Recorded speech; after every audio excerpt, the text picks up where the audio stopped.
Hello student, कक्षा 12th के विद्यार्थी। आप लोगों को मैं जो आपकी सेकंड यूनिट थी अनुवंशिकी और विकास, उसमें मैंने आपको 4 वीडियो पढ़ा दिए थे। उसके आगे का वीडियो जो इम्पोर्टेंट आपका टॉपिक है वर्णांत था, ठीक है, कलर ब्लाइंडनेस। इस पे बहुत सारे प्रश्न आपके यूपी बोर्ड में आते हैं। तो आज मैं आप लोगों के लिए किस तरीके से प्रश्न आते हैं और कैसे सवाल लगाए जाते हैं, इस पर मैं उसका वीडियो लेकर आई हूँ। अब आपको इससे पहले मैं पढ़ा चुकी हूँ एक्स सहलग्न वंशागति और आपकी वाई सहलग्न वंशागति और एक्स वाई सहलग्न वंशागति। तो जो एक्स सहलग्न वंशागति आपकी है वो इम्पोर्टेंट है, उससे किस तरीके के प्रश्न आएंगे और कैसी थ्योरी आती है वो मैं आज आपको बताऊंगी। वर्णांता, जिसको हम कलर ब्लाइंडनेस के नाम से जानते हैं, इसमें आपके जो होर्नर वैज्ञानिक थे 1876 ने सर्वप्रथम यह पता लगाया कि कुछ व्यक्ति लाल और हरे रंग का भेद नहीं कर पाते हैं। मतलब उनको कलर जो पहचान होती है, कलर कौन सा लाल कलर है या कौन से हरे कलर का है, वो उनको स्पष्ट विजुअल नहीं होता है। ठीक है, तो ऐसे जो रोगी होते हैं वो अनुवंशिक होते हैं और उनको ये जो रोग होता है अपने माता पिता से, ठीक है, वंशागति में मिलता है। तो ऐसे व्यक्ति लाल व हरे रंग का डिफरेंस नहीं कर पाते हैं। इसको आप लोग याद रखेंगे और इसको अंडरलाइन कर लेंगे इस तरीके से। इसलिए इस रोग को लाल हरा अंधापन कहते हैं। इसे प्रोटॉन दोष या डाल्टोनिज्म भी कहते हैं। तो दूसरा नाम क्या हो गया? प्रोटॉन दोष या डाल्टोनिज्म भी कहते हैं। आगे वर्णांध व्यक्ति डिजाइनर। अब आपको पता है डिजाइनर में भी कलर का ही काम होता है, ठीक है। सज्जा कलाकार, जो आपके रूम वगैरह डेकोरेट किए जाते हैं। रेल, आपको रेल में पता है लाल और हरे कलर की झंडियाँ दिखाई जाती हैं, तो उसमें भी कलर का काम है। जहाज, इसमें भी आपके कलर काम। कार, इसमें भी कलर का काम रहता है। तो ऐसे व्यक्ति रेल, जहाज, कार आदि का ड्राइवर जो होते हैं वो नहीं बन पाते हैं। और ये रोग कैसा है? एक्स सहलग्न वंशागति के द्वारा होने वाला रोग है। और एक्स सहलग्न वंशागति के होने वाले 2 रोग मैंने आपको वर्णांता और हीमोफीलिया बताए थे।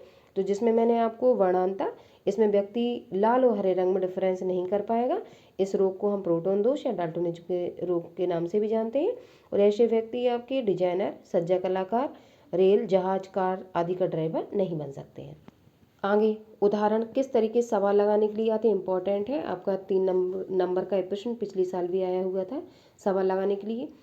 वर्णांत पुरुष तथा सामान्य स्त्री द्वारा उत्पन्न संतान में वर्णांता की वंशागति। अगर लिखने के लिए है तो आपसे पूछा जा सकता है वर्णांता को उदाहरण से समझाइए।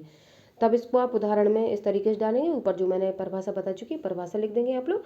और फिर अलग से कभी कभी प्रश्न में ये आपका सवाल लगाने के लिए भी आता है, तो किस तरीके से आप सवाल लगाएंगे उसको मैं समझाती हूँ। आगे देखिए, यदि कोई वर्णांत पुरुष है और उसका विवाह सामान्य स्त्री से हो जाता है तो उनके बच्चों में वर्णांता का जीन किस प्रकार से ट्रांसफर होगा वो देखेंगे हम। जब कोई वर्णांत पुरुष किसी सामान्य स्त्री से विवाह करता है तो उसके सभी पुत्र सामान्य होंगे, क्योंकि पुत्रों को एक्स गुणसूत्र माता से तथा वाई गुणसूत्र पिता से प्राप्त होता है, परंतु सभी पुत्रियां वर्णांजीन की वाहक होंगी। क्यों वर्णांजीन की वाहक होंगी? क्योंकि ये इनको किससे मिलता है? पिता से, क्योंकि यह जीन पुरुष के एक्स गुणसूत्रों में स्थित होता है। सीधी बात है कि जो आपको क्रोमोसोम माता से मिलेगा तो वो किस में जाएगा? पुत्रों में ट्रांसफर होगा। तो वो रोग किस में होगा? पुत्रों में। और लड़कियों को किससे मिलता है? पिता से मिलता है। तो पिता से मिलने वाला जीन किस में जाएगा? लड़कियों में जाएगा। और जब लड़कियों में ये जीन जाएगा, ठीक है, वर्णांता का, तो लड़कियां क्या वाहक का कार्य करती हैं। वाहक का मतलब है अपनी जब संतान उत्पन्न करेंगी तो अपने संतानों में, ये लड़कों में ट्रांसफर इसको कर देंगी और खुद एक नॉर्मल बिहेवियर की तरह जीवन जिएंगी। ठीक है, वाहक मतलब ये खुद इफेक्ट नहीं होती हैं बट अपने बच्चों को ये रोग ट्रांसफर करने में भूमिका निभाती हैं। आप आगे देखिए, जैसे कि मैंने पीछे बताया एक सामान्य स्त्री का विवाह किससे हो जाता है? वर्णांत पुरुष से। तो सामान्य स्त्री के जो क्रोमोसोम होंगे वो किस तरीके से लिखेंगे? एक्स एक्स से हम डिनोट करते हैं सामान्य स्त्री के। और जो वर्णांत पुरुष होगा, एक्स से अलग हम वंशागति पढ़ रहे हैं तो एक्स को ही हमें डिफेक्टिव दर्शाना होगा। तो वर्णांत पुरुष का जो आपका क्रोमोसोम होगा एक्स वाई होगा। अब वर्णांत पुरुष में एक्स से होने वाला रोग है ये, तो एक्स पे इस तरीके से मैंने बना दिया। या आप कलर ब्लाइंड लिखना चाहते हो तो इस तरीके से एक्स पे आप सी भी बना सकते हो ऐसे। ठीक है, इसको ये दर्शाना है कि ये डिफेक्टिव क्रोमोसोम है आपका। ठीक है, अब देखिए ये लिखने के बाद हम इन गुणसूत्रों के जो जोड़े हैं उनको अलग कर लेंगे, ठीक है, क्रॉसिंग करने के लिए। तो हमने एक एक्स यहाँ लिख लिया, एक यहाँ लिख लिया। अब स्त्री के क्या हो गए, अंडाणु हो गए अलग अलग, और पुरुष के भी हमने इस तरीके से लिख लिए, एक्स और वाई, ये शुक्राणु हो गए। अब सामूहिक रूप से हम इनको अंडाणु शुक्राणु को युग्मक कह सकते हैं, तो हमने युग्मक लिख दिया। अब इसके बाद इस एक्स क्रोमोसोम का काम हम इस जो वाई वाले क्रोमोसोम में आपका ये एक्स शुक्राणु इससे कराएंगे। तो एक्स और ये आपका जो वर्णांत पुरुष का क्रोमोसोम ये मिलेगा, ठीक है। तो इस तरीके से आपका ये गुणसूत्र ट्रांसफर होगा, एक आपका सामान्य है और एक कैसा है, एक आपका वर्णांत है, क्योंकि किससे, पिता से मिलेगा। तो ये जो पुत्रियां होंगी कैसी होंगी, वाहक। अगर एक पे आपका जीन रहता है वर्णांता का तो वो स्त्रियां क्या कहलाती हैं, वाहक। अगर दोनों पे वर्णांता का जीन रहेगा तो वो कह रहेंगे पूर्ण वर्णांत, ठीक है। तो कैसी पुत्रियां होंगी, वाहक। अब इसका काम हम इससे फिर दोबारा करेंगे। अगर हमें गर्ल्स गर्ल्स को निकालना है तो इसी से हम इसका काम पहले इससे, फिर इसका काम इससे कराएंगे, इससे लड़के लड़के एक साइड आ जाएंगे, फिर इसका काम फिर इससे करा देंगे, फिर इसका काम इससे करा देंगे, तो फिर लड़के लड़के एक साथ हो जाएंगे। अगर आप इसका काम इससे कराते हैं फिर आप इसका काम इससे कराते हैं तो भी कोई दिक्कत नहीं है, यहाँ लड़का आ जाएगा, तो फिर हम अलग करके भी लिख सकते हैं, रिजल्ट सेम वही रहेंगे, बस लिखने का तरीका चेंज हो जाता है। अब आगे देखिए, इसका काम हमने इससे कराया इस वाले क्रोमोसोम से, तो एक सामान्य एक्स क्रोमोसोम आया और एक जो वर्णांत पुरुष का था वो ये वाला आया, ठीक है। तो हमने इस तरीके से लिख दिया। अब इस वाले एक्स का काम हमने इससे कराया तो फिर से एक्स सामान्य वाला आया और ये वाला वर्णांत वाला है। तो देखो ये सभी एक एक्स क्रोमोसोम पे आपका एक कलर ब्लाइंडनेस का जीन है, तो ये दोनों देखो सेम आ रहा है, तो सभी वाहक पुत्रियाँ होंगी। वाहक पुत्रियाँ कितनी, 50%, ठीक है। वाहक पुत्रियों की तरह कार्य करेंगी, जब ये माँ बनेंगी तो अपने बच्चों में फिर ट्रांसफर कर देंगी।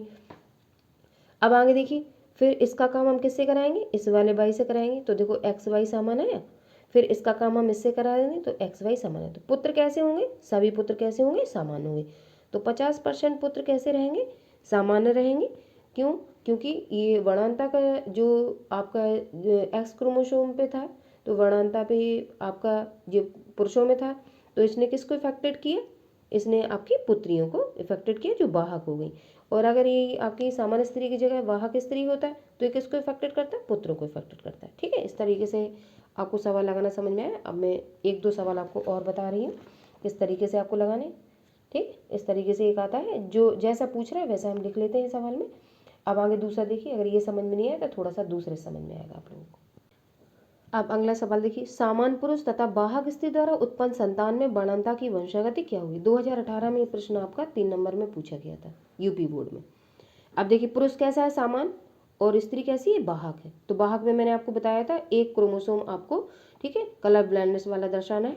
तो वाहक स्त्री लिख लिया हमने और सामान्य पुरुष लिख लिया। सामान्य पुरुष का आपको पता है एक्स वाई से क्रोमोसोम को डिनोट करते हैं, और वाहक स्त्री में एक सामान्य क्रोमोसोम रहेगा और वाहक में एक आपका कैसा रहेगा, या घेरे में कर दो या फिर इस पे आप सी बना दो, कलर ब्लाइंडनेस की स्पेलिंग से सी शुरू हुई तो सी भी बना सकते हैं।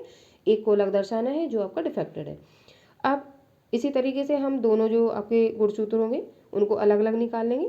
तो एक्स एक्स इस तरीके से निकालिए जैसा लिखा होता है, अंडाणु लिख दिए, इसको निकाला, शुक्राणु लिख दिए, और सामूहिक दोनों को युग्मक कह सकते हैं, ठीक है।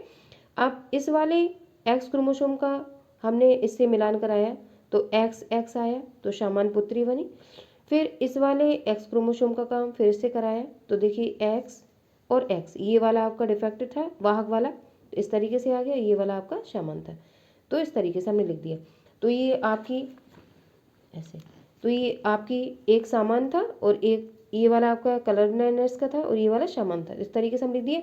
तो जब एक पे आपका ये जीन कलर ब्लाइंडनेस का होगा तो पुत्री कैसी होगी, वाहक, तो वाहक पुत्रियाँ होंगी। तो एक 25% सामान्य पुत्रियाँ, 25% वाहक पुत्रियाँ। अब इसका काम हम इस वाले से कराएंगे, इस एक्स का काम से किससे कराएंगे, वाई वाले से। तो देखिए इस एक्स का काम हमने वाई से कराया तो क्या है, एक्स और वाई, पुत्र कैसा हुआ, सामान्य, ठीक है।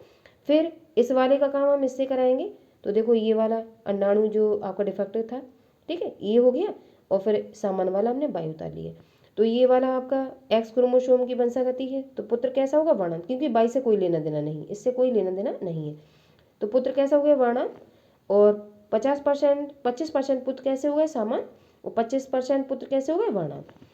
25% पुत्रियाँ सामान्य प्राप्त हुई और 25% पुत्रियाँ वाहक प्राप्त हुई, ठीक है।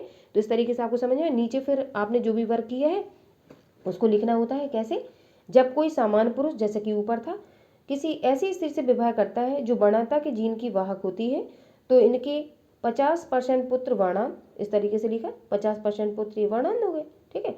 और 50% पुत्र सामान्य, 50% का रेशियो आप ले सकते हो, 25-25 का ले सकते हो, सेम बात है, ठीक है।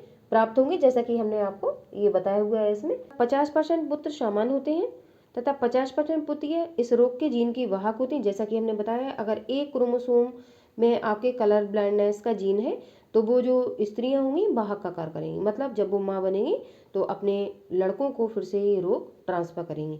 और शेष 50% पुत्रियां कैसी होंगी, सामान्य होंगी, जैसा कि पीछे हम लिख चुके हैं। तो जो हम क्रॉसिंग कराते हैं बस वही थोड़ी सी 2-3 लाइन भाषा में लिख दी जाती है। अब अगला तीसरा प्रश्न देखिए, ये तीसरा सवाल आपका, एक वर्णांत पुरुष तथा वाहक स्त्री द्वारा उत्पन्न संतान में वर्णांतता की वंशागति किस प्रकार होगी। अब मैंने दोनों को ही जो आपके रोग से ग्रसित लिए हैं, वर्णांत पुरुष होगा, कभी भी पुरुष वाहक नहीं होता है, स्त्रियां वाहक का कार्य करती, कैरियर मतलब ट्रांसफर करने का रोग का। पुरुष जब होगा क्योंकि उसके पास एक एक्स क्रोमोसोम ही है और वाई से कोई लेना देना नहीं है। स्त्रियों में 2 एक्स क्रोमोसोम होते हैं क्योंकि एक्स संलग्न वंशागति वाला ये रोग है। तो अगर एक क्रोमोसोम में एक जीन पर अगर कलर ब्लाइंडनेस का जीन है और तो वो वाहक होगी, और अगर दोनों पे है तो वो कैसी होगी आपकी, तो पूर्ण वर्णांत होगी, ठीक है। अब देखिए आगे क्या पूछा गया, वर्णांत पुरुष, तो हमने वर्णांत पुरुष लिख दिया और वाहक स्त्री लिख दी। अब वाहक स्त्री में पहले ही आपको बता चुके हैं एक एक्स क्रोमोसोम आपका, ठीक है, डिफेक्टेड होगा, तो हमने इस तरीके से लिख लिया। वर्णांत पुरुष होगा तो एक एक्स क्रोमोसोम पे होगा और वाई होगा, तो हमने इस तरीके से लिख लिया। अब अंडाणु अलग कर लिए, शुक्राणु अलग कर लिए, हमने दोनों को सामूहिक संयुग्मक लिख दिया। अब जब हमने इसका काम इससे कराया, ठीक है, वर्णांत पुरुष के क्रोमोसोम से, तो एक्स, इसका एक्स आ गया और इसका आपका क्या आ गया, इस तरीके से इसका एक्स आ गया और इसका आपका क्या आ गया, ये कलर ब्लाइंडनेस वाला, ठीक है। तो ये एक्स क्रोमोसोम वाहक पुत्री हो गई, ठीक है। फिर इसका काम हमने इससे कराया, ठीक है। तो देखिए ये भी आपका डिफेक्टेड है, ये भी डिफेक्टेड है, तो दोनों ऐसे आ गए। तो जब दोनों पे आएगा तो क्या कहेंगे हम उसको, वर्णांत पुत्री, और जब एक पे आएगा तो वाहक पुत्री, ठीक है। वाहक पुत्रियां क्या करेंगी, रोग को ट्रांसफर करने का करेंगी, और वर्णांत जो आपकी पुत्रियां होंगी वो आपकी पूर्ण तरीके से वर्णांत होंगी, ठीक है। ये खुद में ही कुछ इनको नहीं विजुअल होगा। फिर इन दोनों का काम इससे हो गया। अब इसका काम हम इससे कराएंगे वाई वाले से, तो एक्स और ये वाई वाला सामान, तो सामान पुत्र हो गया। फिर इसका डिफेक्टिव वाले अंडाणु काम हम इस शुक्राणु से कराएंगे, तो देखो एक जो डिफेक्टिव आपका अंडाणु वो आ गया और एक आपका वाई शुक्राणु आ गया। तो इस तरीके से आपके 25% सामान्य पुत्र हुए और 25% आपके वर्णांत पुत्र हुए।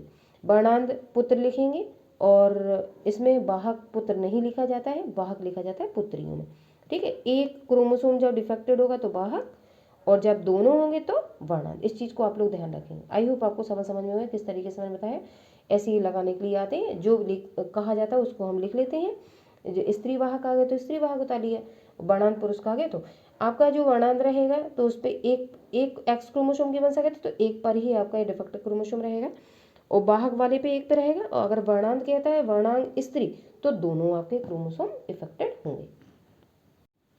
अगला सवाल ये आपका 2017 में यूपी बोर्ड में पूछा गया था।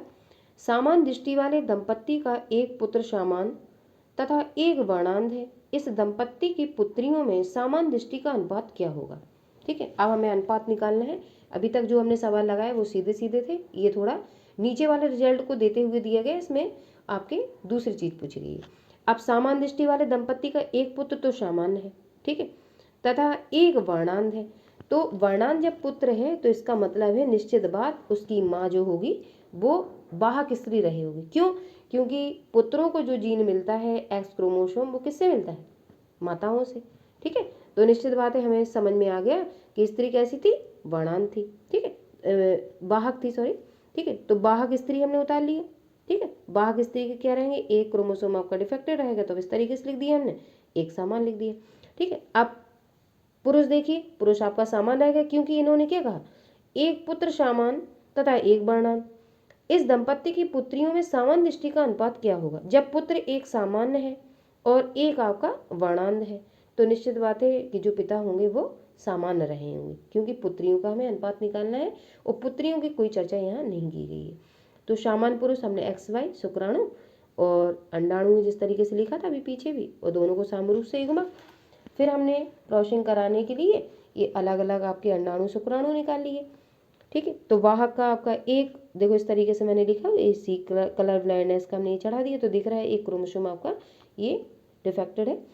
फिर इसका काम हमने इस वाले उससे कराया, तो देखो इस तरीके से ये आ गया और आपका एक एक्स ये आ गया। तो जब एक पे क्रोमोसोम आपका डिफेक्टेड रहता है या जो वर्णांता का जीन आपका रहता है वो अगर एक क्रोमोसोम पे है तो क्या कहलाता है, वाहक पुत्री। तो ये वाहक पुत्री है।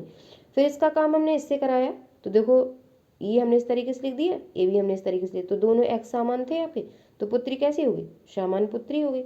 इन दोनों काम इससे हो गया। अब हम इसका काम इससे कराएंगे, तो देखो इसका काम कराया तो ये वाला उतार लिया हमने, एक्स सी ऊपर, फिर ये वाई। तो ये देखो आपका एक्स वाई किसका होता है, पुरुष का होता है, तो पुत्र बनेंगे। तो पुत्र एक्स अगर सी एक पे ही चढ़ा हुआ है या एक क्रोमोसोम डिफेक्ट है तो वर्णांत पुत्र होगा, तो हमने वर्णांत पुत्र लिख लिया। फिर इसका काम हमने इस वाले से कराया, तो देखो एक्स समान है तो एक्स उतार लिया, ये वाई समान है तो समान उतार लिया। तो इस तरीके से आपके 25% आपके समान पुत्र और 25% आपके वर्णांत पुत्र, 25% सामान्य पुत्रियाँ और 25% वाहक पुत्रियाँ प्राप्त होंगी। अब इन्होंने आपसे क्वेश्चन पूछा है, इस दंपत्ति की पुत्रियों में समान दृष्टि का अनुपात क्या होगा। तो समान दृष्टि वाली देखिए अनुपात कैसे निकालेंगे। वाहक पुत्री, ये पुत्रियाँ देखो ये नॉर्मल बिहेवियर ही करेंगी, लेकिन जब ये माँ बनेंगी तो ये अपने लड़कों को रोक कर ट्रांसफर करेंगी। तो निश्चित बात है एक आपकी ये हो गई समान दृष्टि वाली और समान पुत्री एक है, तो एक ही हो गई। तो अनुपात क्या आएगा, 1:1। ठीक है, 25% ही है, 25% ही है, तो 1:1 हम लिख सकते हैं। तो अनुपात क्या आएगा, 1:1 होगा।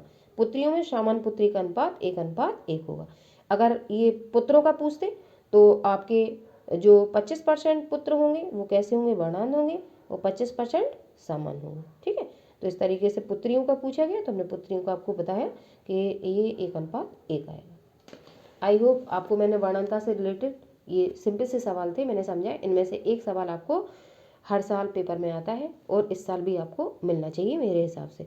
तो आपका जो कलर ब्लाइंडनेस था वो मैंने आपका कंप्लीट करवा दिया। इसके सेकंड वीडियो में जो आपके हीमोफीलिया रोग है, एक्स क्रोमोसोम की वंशागति से होने वाला रोग, वो भी है। तो इसके बाद में हीमोफीलिया का जो रोग है कि उसमें किस तरीके से रोगी प्रभावित रहता है और आपका किस तरीके से सवाल लगाए जाते हैं, सामान्य स्त्री का विवाह अगर एक हीमोफिलिक पुरुष से हो जाता है तो किस तरीके की संतानें वो लोग उत्पन्न करेंगे।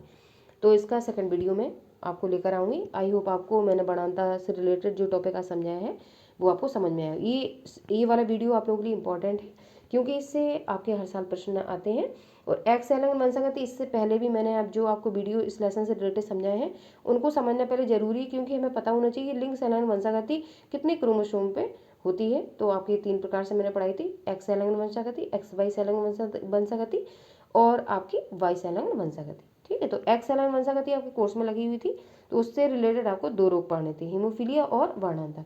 तो आज मैंने आपको वर्णांता पढ़ाया है, इससे अगली वीडियो में हीमोफीलिया रिलेटेड रोग आपका और उससे आने वाले सवाल जो भी अभी तक पेपर में आए हुए उसको बताऊंगी।